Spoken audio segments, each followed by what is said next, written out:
Hey guys, welcome to your Patreon update for April 2018.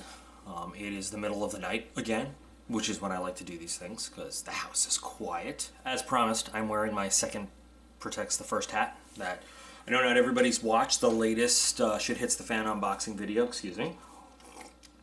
Just water this time. The whole family spent the last 2 days, the whole weekend basically, outside creating a garden out of backyard lawn, so that's been fun. Everybody's very tired, but cool stuff coming up in the next few weeks. The patches should get here in the next couple weeks, so assuming they haven't screwed them up and everything's good, I'll start getting those sent out to everybody, and everybody's getting 3. So there's the Troll Hunters one, the Troll Busters one. So there's the regular DocP rectangle one, you know, the channel symbol. There's the Troll Busters one, and there's another morale type patch I made that will be kind of a surprise for everybody, but I think you guys will like. And you guys will all get one of those. I'm so excited that this whole patch fiasco saga thing is finally done. I guess I took it for granted, you know, how easily it's done in the military with like the companies that we always used in the military, and just having squadron funds to throw around like it's nothing to get this stuff done all over the place.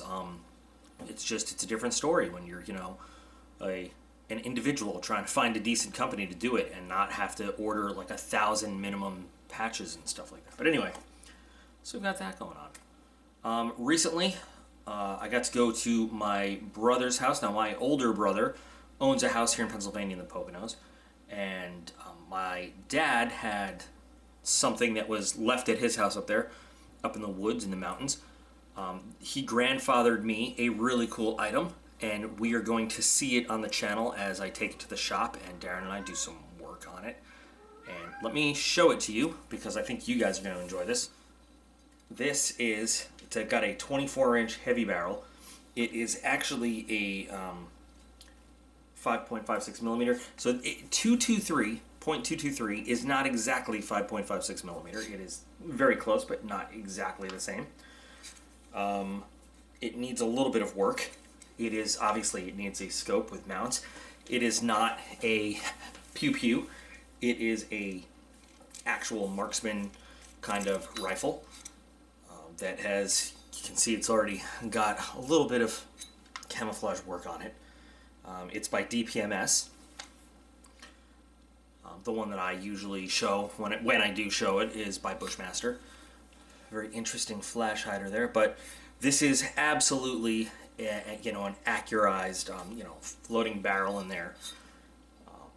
Not just for play shooting and stuff. This one is designed for if you wanted to hunt, if you wanted to marksman shoot, I guess, for lack of a better word. It's kind of late, I'm tired.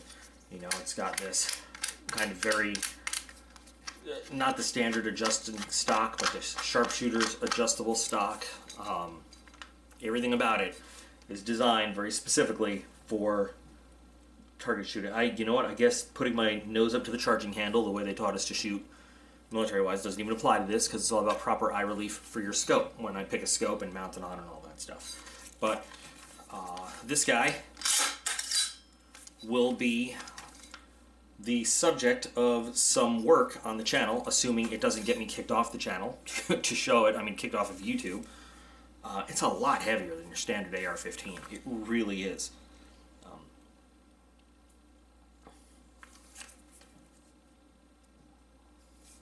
But we'll be able to do some fun stuff with this guy. All sorts of modifications and fixing it up. And new coating. We'll sandblast all of this off. We will... I'll have Darren help me out and decide exactly what kind of a cool Cerakote job to put on this thing. There's some 45-degree angled iron sights on there so that you have the old, iron sight option. But I mean, this is primarily a scoped, sighted-in firearm. So those people who say you can't go hunting with an AR-15 have no idea what they're talking about. Those people who say it's only for plinking type fun at a firing range obviously have no idea what they're talking about. I've mentioned my dad a few times on the channel. He was back in the 60s, arrested for some dumb stuff in New York City, where he grew up. He was given the option of join the Army or go to jail. I mean, it's a pretty bad... I mean, unless I zoom way out and put the camera way back in and get the whole thing, it's a long rifle. He was given the option of join the Army or go to jail. It was 5 years of jail or 3 years in the Army. He joined the Army with the theory that by the time, this is 1967 or 68, mind you, with the theory that by the time he got done with training and everything, maybe the war in Vietnam would be over and he would be like home free and everything would be great. So he finished basic training. They sent him to infantry school. He finished infantry training. The war was not over, so they said, would anybody like to volunteer for airborne school? And other guys were asking, like, well, do you get paid extra money? His question was, well, how long is it? So he volunteered for airborne school. Then they said, well, we have another school you could sign up for. Would anybody like to do something called Recondo School back then, Jungle Warfare School? And he said, oh, well, how long is that? And he signed up for that. And then they said, would anybody like to volunteer for something called Ranger School? And he said, how long is that? Another 6 weeks? Sign me the fuck up. So having completed all of that training, they said, well, guess what? There's only one good place we have a use for you now. Congratulations, you're going to Vietnam. In Lima Company of the 75th Rangers. He was attached to the 101st Airborne Division.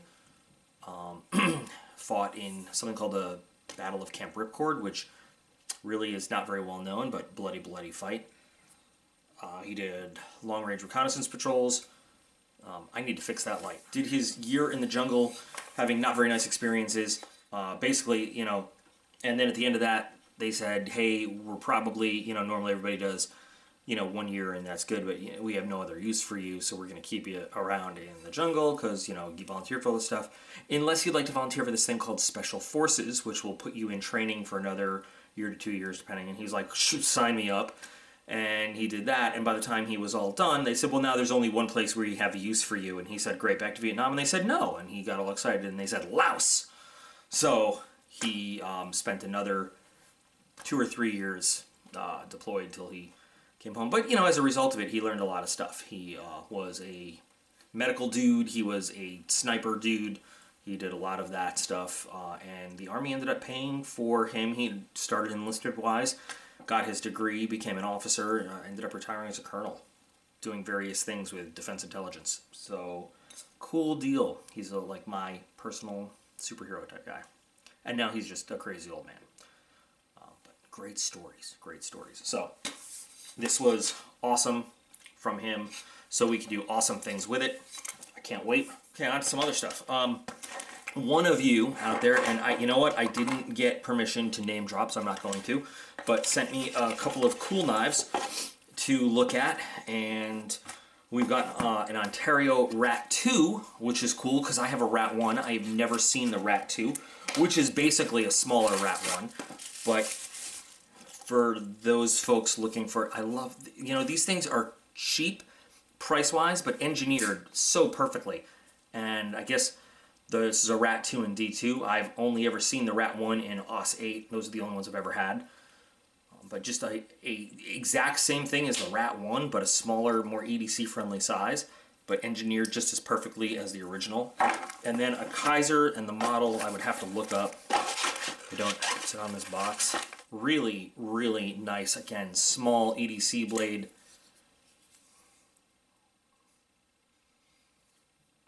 I've got the info on it. I've got to look at it, but I'm going to be filming these real quick so I can get these back to their owner a lot quicker than the last guy who sent me some knives and let me video them for a review, which I have to get uploaded. So those are really cool, and I appreciate that. I've been having a lot of fun on the Mass Drop site. I have, since I posted my first video with the cold steel, with, you know, talking about Mass Drop, bunch of people that watch the channel have signed up, and that's awesome, and a few have even made purchases, and that's cool because every 5 purchases from people that have used my code, my referral code, it means I get a discount on the site for something, which means more cool stuff for the channel, which is awesome. But, you know, even without that, I've got a bunch of stuff. What I like to look at there is the Mass Drop made items, because the Mass Drop made items are stuff that you're not going to find anywhere else. So Ferrum Forge has some knives that they make in concert. So they're designed by the firm Forge Brothers, right? They're kind of commissioned by Massdrop, so they're only available on Massdrop. And then We Knives does all the actual manufacturing, so you know they're made really well, and they're in a more affordable price range than an actual like custom firm forge. So I've got a couple of those on order. I've got another one that I can't remember off the top of my head, but it's a new knife maker. It's his first production knife, and that should ship out. I think it doesn't ship out till June, but you know it's in there. I got a Best Tech in the Swordfish, which they had on there, which is not Best Tech only. I'm sorry, which is not mass. It's not a mass drop only knife, but great deal. And it's a new Best Tech, and the last Best Tech we looked at was awesome, and this one is an awesome blade. It really is.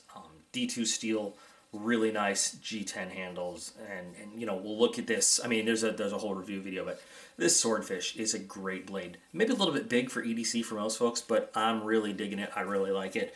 I think Best Tech is an underappreciated brand right now, but saved a good chunk of money getting this on Massdrop versus buying it on, you know, one of the other dealer sites. And I cannot remember the name of this little Kershaw guy, but this little Kershaw guy I got on Massdrop also. And I like it a lot. Look at him. He's just a little guy. Very simple, very small, EDC friendly. It's got a little clip. Does not work as a bottle opener. But just a pocket clip or a little carabiner clip.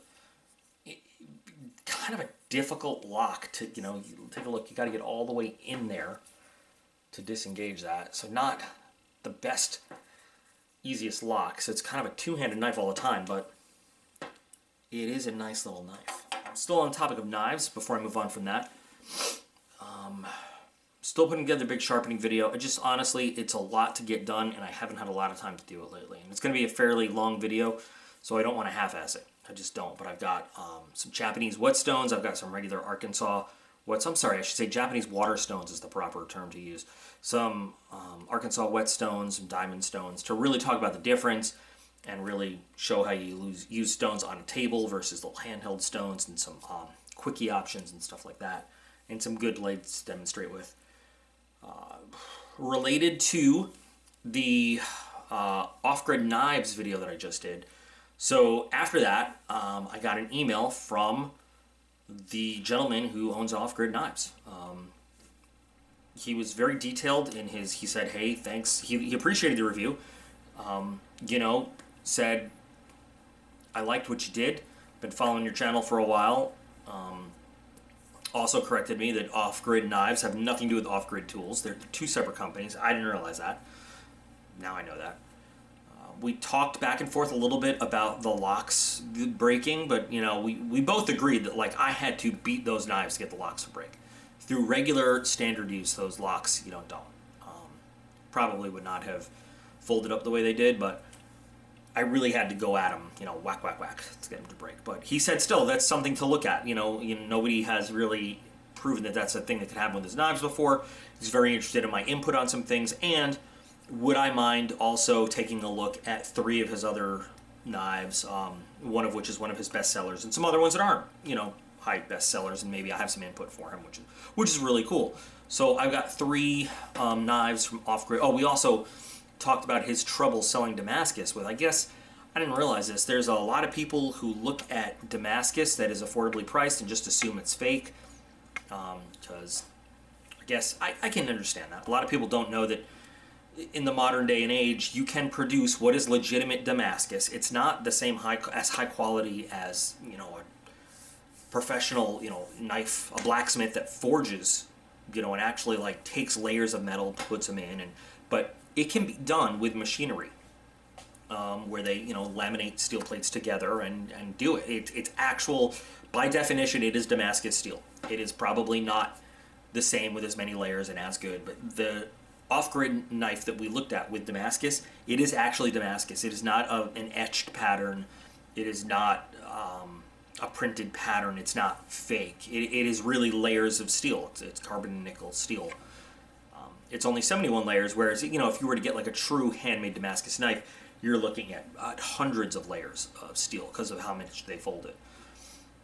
But anyway, he's moving away from selling Damascus blades because there's so much, just fake controversy from people who don't understand. So I call this an insider trading tip. If you guys are interested, you might want to grab an off-grid Damascus knife now, because they're going to go away and you're not going to be able to pick them up in the, very near future. Like, he's shutting down the production of it.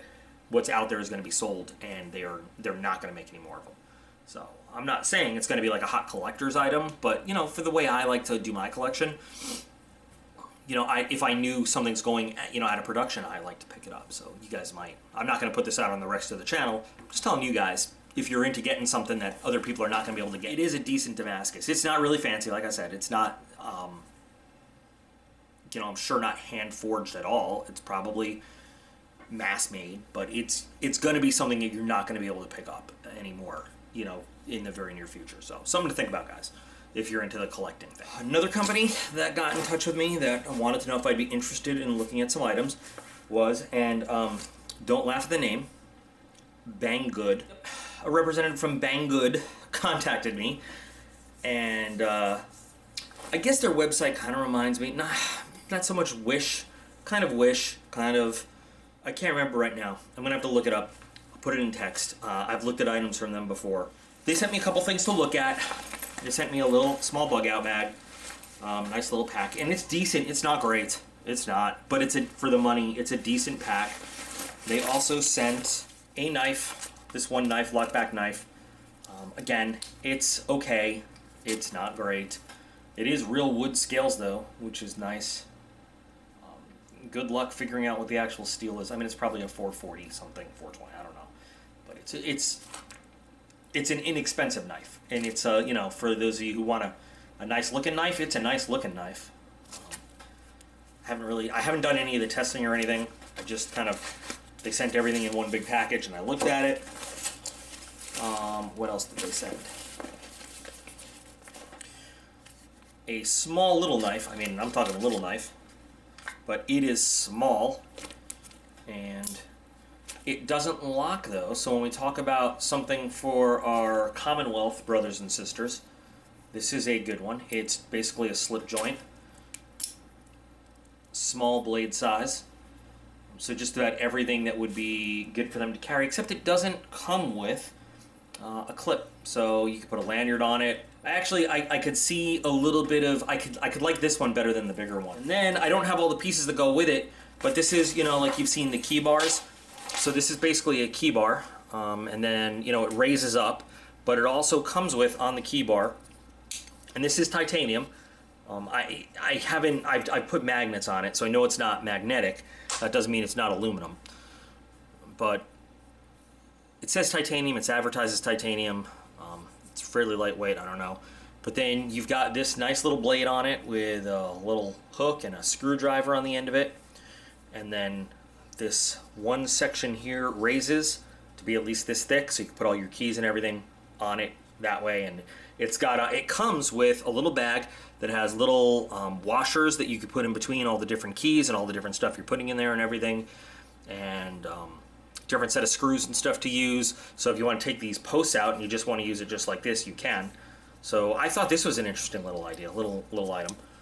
So I'm looking forward to trying that out.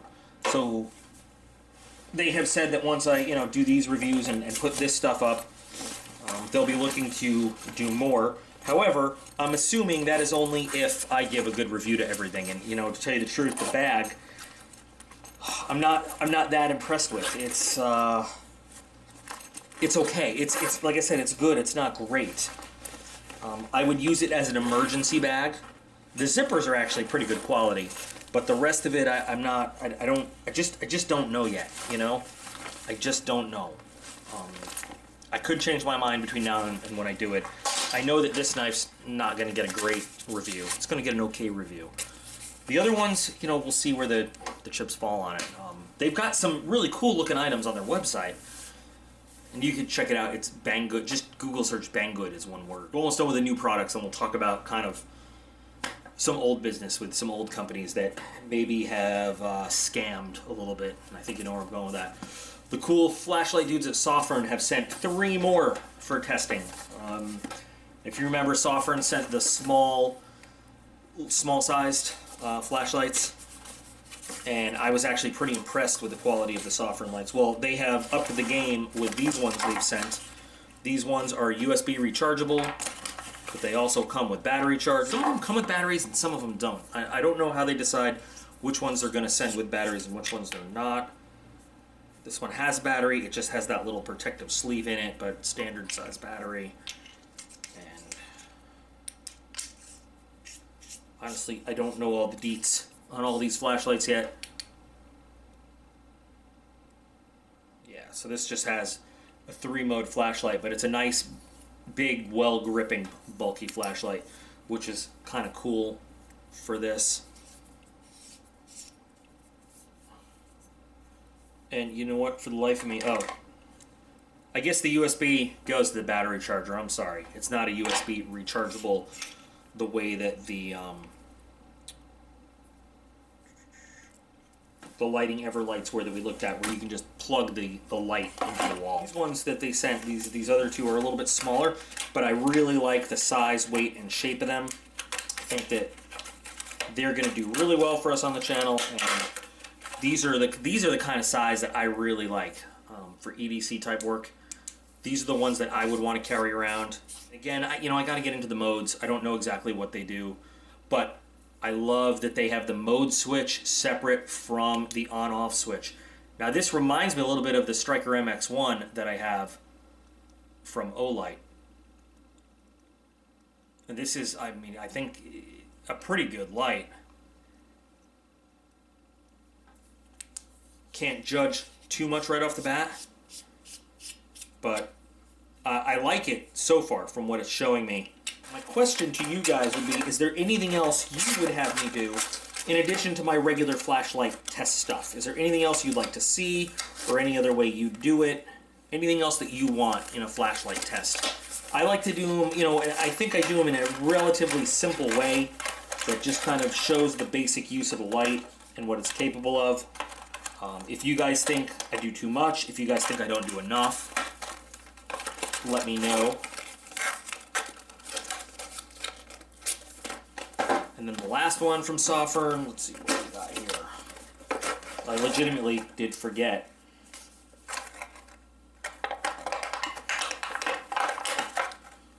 Similar to the last one. Looks like it only has one button here. The whole handle comes apart on this one. And this one does not have a battery.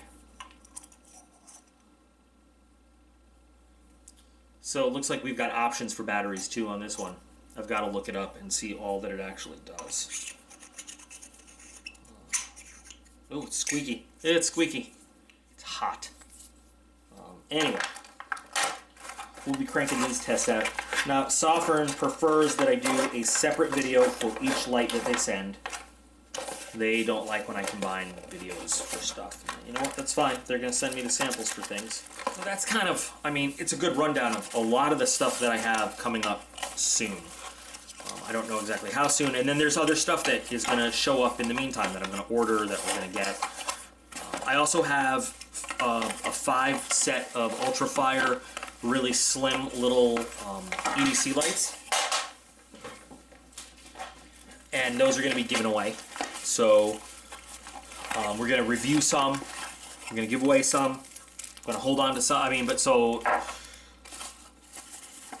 they're like pen light style. So we'll see those, and I'll give some away. Some will go directly to Patreon guys. Some will be for the channel. I haven't really decided on how that's going to go and how we're going to split that up. But I paid for those. Those were not sampled. So let's talk about the Club Tack deal. So apparently I got a different box than most of everybody else, than what everybody else got this month for April.